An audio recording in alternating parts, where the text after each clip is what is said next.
So we're talking about money. So just assume by some weird chance you end up with a big pile of money, and because you're a software developer or researcher or whoever, you don't actually know what to do with all this money, right? So what do? You take it, go to your bank, and you will find a nice guy peeping up behind a screen asking you, so any ideas of how to invest your money? I have some.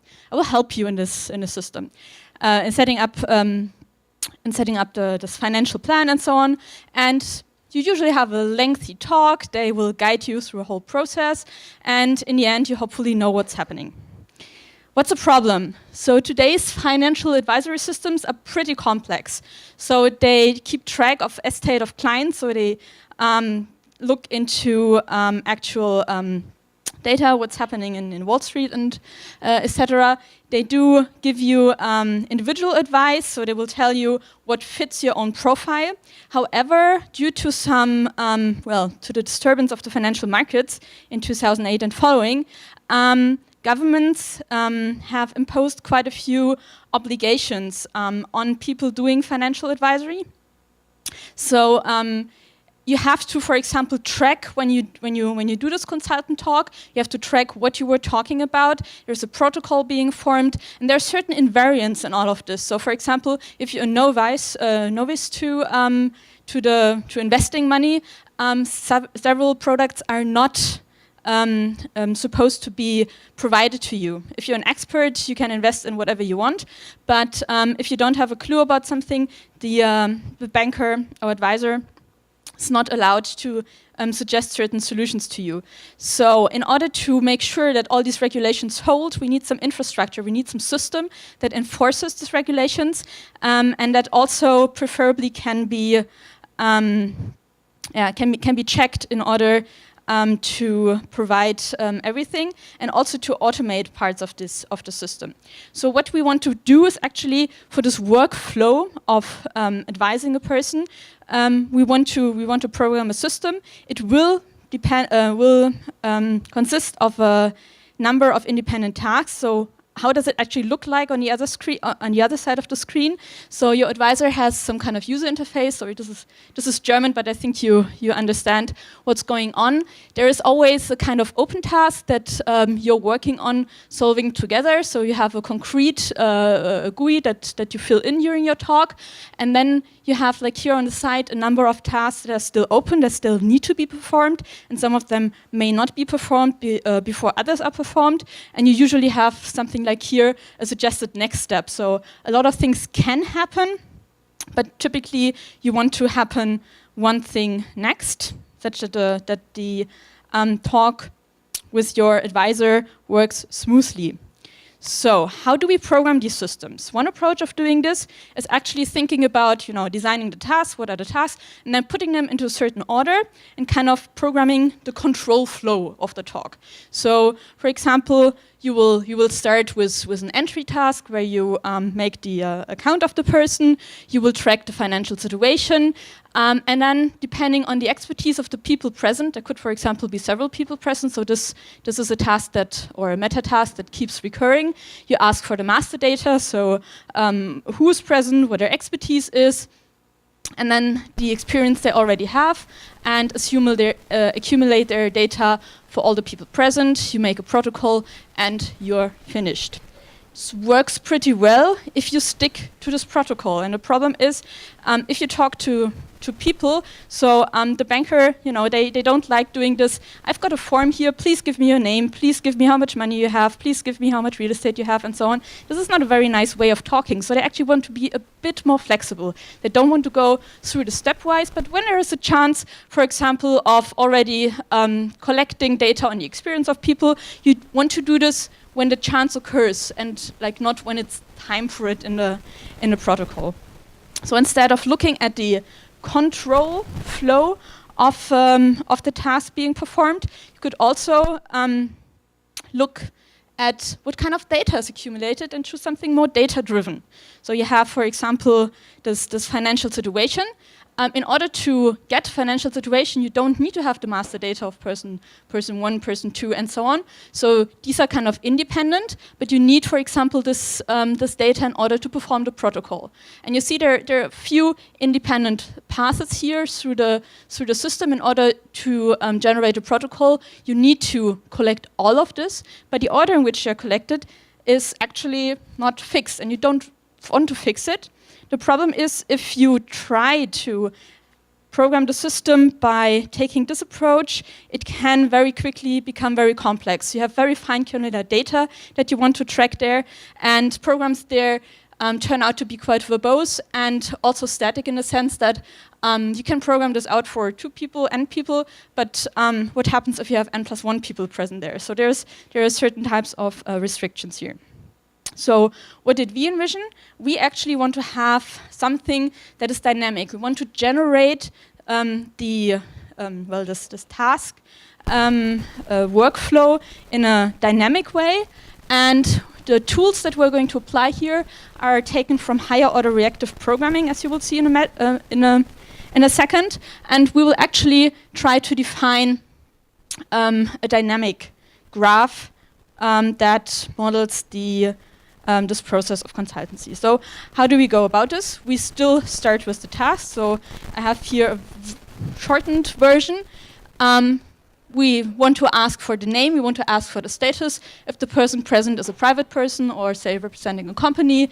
We want to know the address of the person, and this would be like a very small part of the system I've been showing you before. We want to perform the task in a certain order, which is not too restrictive. So we want to know, we can track, for example, the name of the person, but in order to track the address, we first need to know the status. If it's a private person, we need to have a private address. If it's a person representing a company, we need to have the company's address and maybe the person's position in the company. So depending on what kind of output you get here from this status asking task, we will have here different type of address asking tasks. And so this code snippet I'm showing you here looks actually a bit Haskell-ish. It is Haskell, but don't worry if you don't understand Haskell. What you're seeing here are actually just descriptions of the tasks. So this every box here corresponds to one of these functions. And this function here is, for example, a task that does not take any inputs and produces a string. The address task is a task that takes the status, so the output given here from the previous task, and also produces a string. And the overall thing here does not take any input and gives you a tuple of strings, one for the name and one for the address. So in order to specify how this workflow really works, how it goes, we need now to combine all these tasks in this workflow. So this workflow will consist of as address, as status, as name, and we need to combine it in order to reflect this kind of graph that we have here.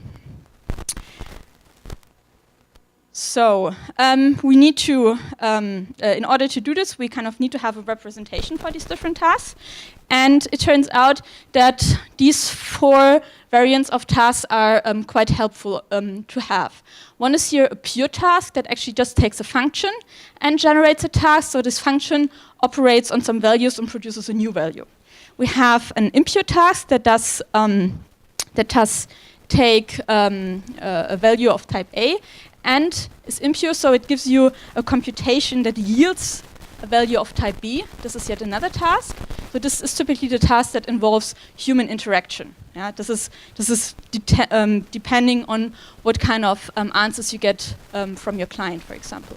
Then we have a task that is actually one of these combinators. It takes 2 tasks and performs them in serial, such that like the output of the first task can be taken as the input of the next task.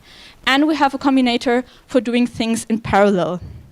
Such like when you see here, we have this thing of asking the name in parallel to asking status and address. So this is the parallel task that we need in order to combine 2 different tasks to parallel tasks. So if you are familiar to Haskell in at least a bit of depth, you might have thought already, or actually if you're John Hughes and you have invented the concept, you might have thought, well, this fits very well the functional concept of arrows. What is an arrow? Well, an arrow is nothing else than just a computation which takes an input of type B and delivers something of type C. So an arrow of type A, B, C takes something of type B and delivers something of type C. And so this A here is actually what we call task, a computation. It takes something and delivers something. Tasks are a generalization of monads, of the monadic concepts. But it helps in our specific case because it allows us to have a dependence on the input. So if you, I don't want to go too deep into the theory here, but think about cases like this. As I said, if you don't have a lot of knowledge about financial products, the task of proposing something to you, a product to you, really depends on what kind of input you have in the what kind of input you give to your consultant. So whatever you say, you already know will determine what kind of proposing task will be formed there. Or also, as we've seen with the address thing, depending on what kind of status you say you have, it depends what kind of address you're going to be asked. Going a little bit more into arrows, I'm just really showing you the essence of it. We want to have computations taking something of type A and yielding something of type B.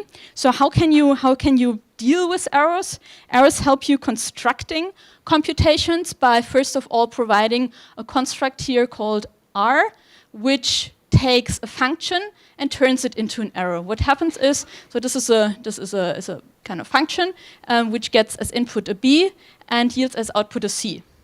And you can take for example, in this task that we've talked before, if you have, for example, some numbers as input that are going to represent the estate that you have, then a pure function like adding everything up will be another task in that system, and you can represent it as a task by just wrapping the function into an arrow.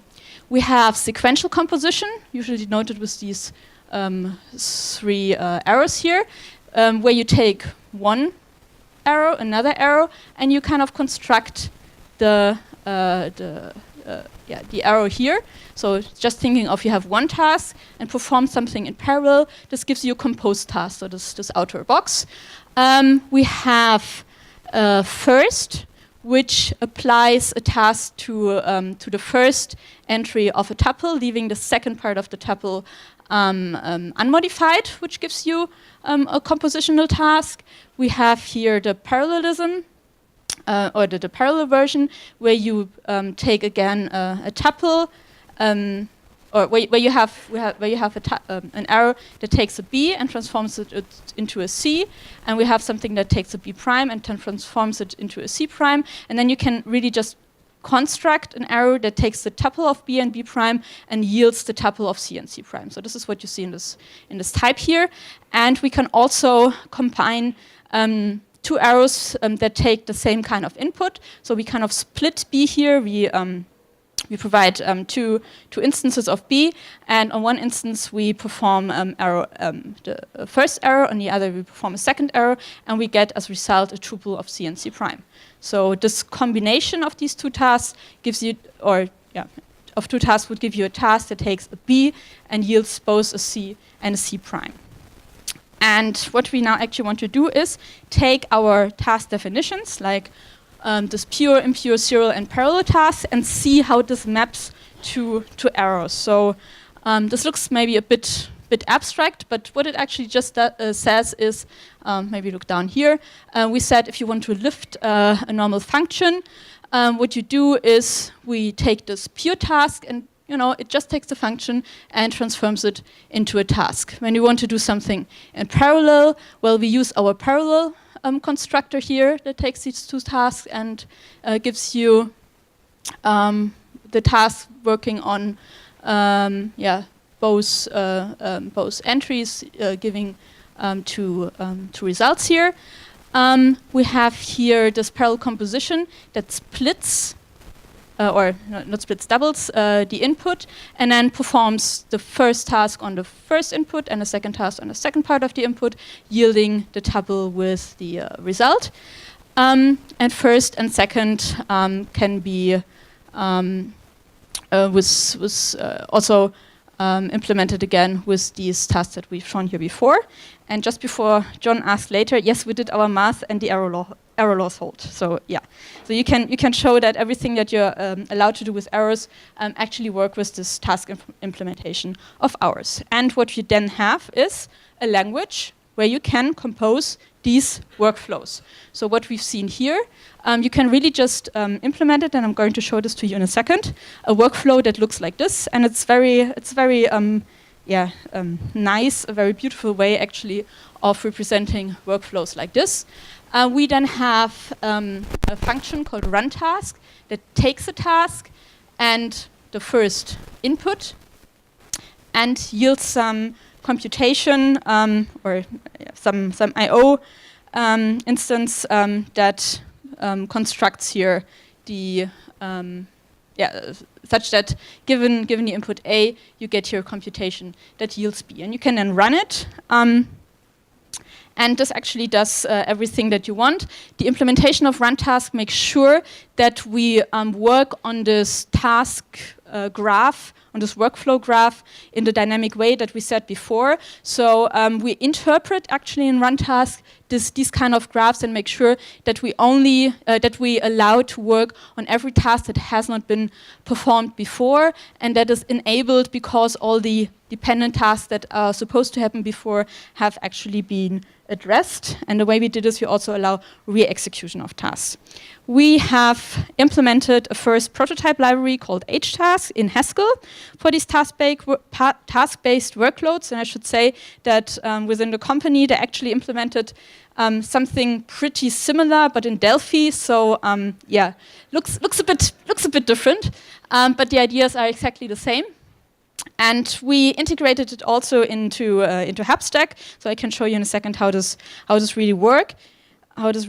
Maybe I should do this right now. So what you kind of see here, see that? So what you kind of see here is a little web page. In the background runs the server that implements the task system. So we can here, for example, add first name and name, and I can also add here modify here the age. This program is a little bit different from what I've shown you. It's actually supposed to be in a way that if you are older than 18, you're supposed to add your own address here. If you are younger than 18, you will be asked to add the name of your, or the address of your legal guardian. So this just very similar to the status system I've just shown you. This is the whole implementation, so yielding the specific instance of the workflow that the server gives you. And as you can see, it's really just one task for asking for the name, which does something with forms and so on, but it's a task that works and gives you a string. The ask task is a task that does not have prerequisites and gives you an integer. Ask address depends on the age that is added here and gives you a string. And they're all composed using the arrow combinators. Up here. So this here example task is kind of the workflow, the composition of all of these, ask name, and this combined task of ask age followed by ask address. This gives you exactly this graph that I was showing. And you can see it's very, very neat, right? Here you see kind of directly what the structure is. I guess it's not too much effort even to make a nice graphical layout. And all of these tasks you can define independently. And as usual with strongly typed languages like Haskell, the types already give you a lot of information on how to combine all of this together. Yeah, so one last remark. This is work that is still in progress. We are looking into several extensions of this, and if anybody wants to help here or has some ideas, we want to extend it in order to allow also collaborative workflows. In my other life, I'm working on consistency in databases, so having a nicely consistent database in the background. It should also be possible to allow workflows where people collaboratively go through the through this workflow graph. And what the company is more interested in having actually a nice wrapper where you have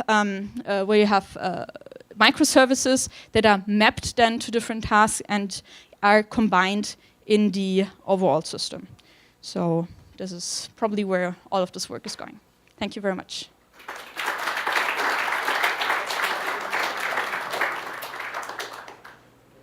And we have time for a few questions. Did I understand correctly that the order of the questions to be answered is defined by there are dependencies, and those dependencies are defined by the developer during the development of the application, and they cannot be reordered later without recompiling? So the order in which this currently depends on the workflow description, so on the workflow graph. This is kind of fixed. You can work your way through this workflow graph in using breadth first search. Exactly, yeah. So here it really does not depend on which order you process it, but you must have processed the dependency before. So Paul Hudak studied something that he called commutative arrows, in which if you exchange the order of the effects, then it makes no difference. But I wonder if the effects that you're considering, I mean, things like filling in a field of a form, those effects are clearly commutative. Is that important for the arrow laws to hold here? If I remember, it has been a while till we studied the arrow laws. I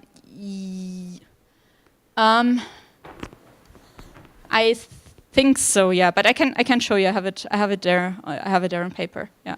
So commutativity of some of these things, also to make sure that we have these pure tasks in order to combine things. This is essential in some ways. You said that if the age is above 18, you have to provide an address, right? Mm-hmm. So what happens if the user or the operator of the system changes its mind, his or her mind? Does the data disappear or is it still there? If I enter age which is below, and then change my thinking and enter 26 and enter the address and then change it to 12 and then again to 26. Will the data disappear or will the address still be there? So this does not really very much depend on how the workflows are executed. This depends a bit on how the data is handled in the background. And I must say, I don't know exactly, because this is something that this is something that the student of us implemented. So it seems that it kind of remembers it. But this really very much depends on how you do the server and how you save the data. Right, please. So if there are tasks that were specified in the workflow that are okay to run in parallel, and those do not require any user input, you can parallelize them.